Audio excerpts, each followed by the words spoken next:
Hello everyone, welcome back to another video of Programming Basics.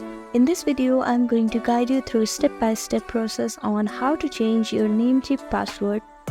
So first step is to open your preferred browser. Here I'm using Google Chrome.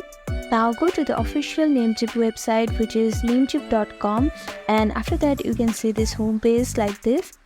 And here on the top navigation bar, after you log into your account, you can see your account here.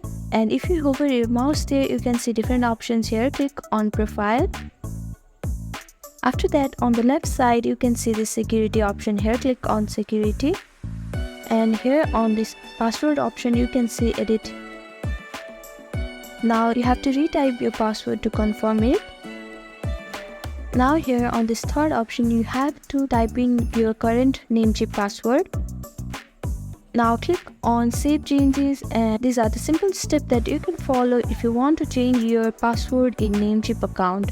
Thank you for watching this video. I hope this video was helpful to you. Please do like, share and subscribe to our channel, and don't forget to comment down below if you have any queries. Thank you.